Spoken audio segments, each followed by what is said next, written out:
ఆర్థికమైనటువంటి పరిస్థితులు అవస్థలతో సతమతమవుతున్నారా? ప్రయోగాలు లేకపోతే తాంత్రికమైనటువంటి లేకపోతే ఏవైనా కూడా క్షుద్ర ప్రయోగాలు లేకపోతే నరఘోష నరదిష్టి వంటి ప్రయోగ బాధలతో బాధపడుతున్నారా? శత్రు బాధలు ఏవైనా కూడా చాలా విపరీతంగా అధికంగా ఉండి ఎవరి వల్లనైనా కూడా సమస్యలు అనేటువంటివి ఉన్నాయా? అయితే గనక ఇప్పుడు నేను చెప్పబోతున్నటువంటి ఈ యొక్క వారాహి మంత్రాన్ని సాధన చెయ్యండి. వారాహి అమ్మవారిని వార్తాలి అని కూడా అంటాము. అయితే ఏదైనా కూడా ఒక శుభ రోజు, ఒక మంచి రోజు అనేటువంటిది చూసుకోండి.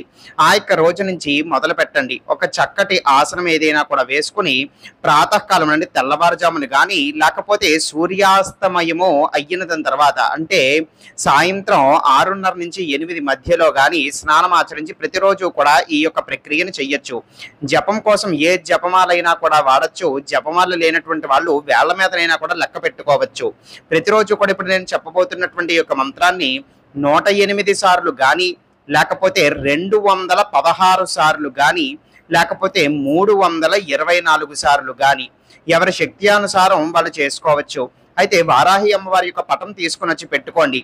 జపం చేసే కన్నా ముందు దీపారాధన చేసుకోండి. అమ్మవారికి నమస్కారం చేసుకుని మంత్ర జపం ప్రారంభించండి. ఏదైనా కూడా ఇంట్లో ఉన్నటువంటి ఒక బెల్లం ముక్క కానీ పటికీ బెల్లం కానీ ఏదైనా కాస్త నైవేద్యంగా పెట్టి అమ్మవారికి ఒక 2 పుష్పాలు పెట్టి ఆరతి ఇచ్చుకోండి ప్రతిరోజు కూడా. ఈ విధంగా ప్రతిరోజు కూడా చేస్తూ ఉండాలి. ఇలాగా మండలం పాటు చెయ్యాలి. అంటే 41 రోజుల పాటు వరస్సుగా చెయ్యాలి. అయితే ఆడవాళ్ళు కూడా ఈ యొక్క ప్రక్రియ చేయొచ్చు. మధ్యలో ఆటంకం వస్తే 4 రోజులు మినహాయించి మళ్ళీ స్నానం పూర్తయిపోయిన తర్వాత కొనసాగించవచ్చు.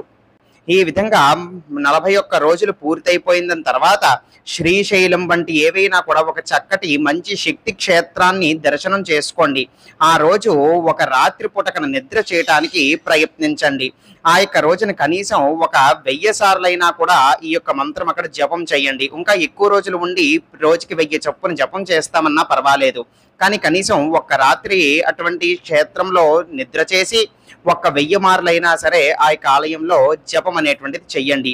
ఈ విధంగా ఎవరైతే చేస్తారో ఖచ్చితంగా వాళ్ళకి ఉన్నటువంటి అరిష్టాలు, బాధలు, ఇబ్బందులు అన్నీ కూడా తొలగిపోతాయి. జరగబోయేటువంటి కీడులు కూడా తప్పిపోతాయి. సర్వ అభీష్టాలు, కోరికలు తప్పకుండా నెరవేరుతాయి అని చెప్పి మంత్రశాస్త్రంలో తెలియచేయబడి ఉన్నది.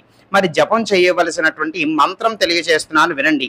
ఓం ఐం భగవతి వార్తాలి వార్తాలి వారాహి వారాహి అంతే అంతిన్యై నమః రుంధి రుంధిన్యై జంభై జంభిన్యై నమః మోహే మోహిన్యై నమః స్తంభే స్తంభిన్యై నమః స్తంభయ స్తంభయ సర్వదుష్ట ప్రదుష్టానాం సర్వేషాం సర్వజహ్వస్తంభం కురు కురు శీఘ్రం వశ్యం కురు కురు హసకలహ్రీం సహకలహ్రీం సకలహ్రీం ఐం స్వాహ.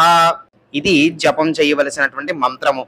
భక్తితో శ్రద్ధతో ఆ వారాహి అమ్మవారి మీద నమ్మకంతో చక్కగా ప్రతి ఒక్కరు కూడా ఇది ప్రారంభించి మొదలుపెట్టి చేసుకోవచ్చు. ఖచ్చితంగా దీని యొక్క ఫలితాలు, ప్రయోజనాలు అద్భుతంగా ఉంటాయి. అయితే ఈ విధంగా మీరు చేస్తున్నట్టు ఎవరికి కూడా తెలియపరచాల్సిన అవసరం లేదు. తెలియపరచకుండా చేసినట్లయితే గనుక మంత్రశాస్త్రంలో చెప్పబడినటువంటి ఒక నియమము గుప్తం అంటే రహస్యంగా ఉంచి ఈ యొక్క ప్రక్రియను చేసుకున్నటువంటి వాళ్ళకి అద్భుతమైన ప్రయోజనాలు అనేటువంటివి ఉంటాయి. ఈ యొక్క 41 రోజులు పూర్తయిపోయి మీరు ఈ యొక్క క్షేత్రంలో నిద్ర చేసేంత వరకు కూడా మాంసాహారము, మద్యపానము, ధూమపానము అలాగే ఇతర యొక్క సాంగత్యాలు, సంభోగాలు అనేటువంటివి చేయకుండా ఉండాలి. ఇవి మీరు పాటించాల్సినటువంటి నియమము. సర్వే జనా సుఖినో భవంతు. శివార్పణమస్తు.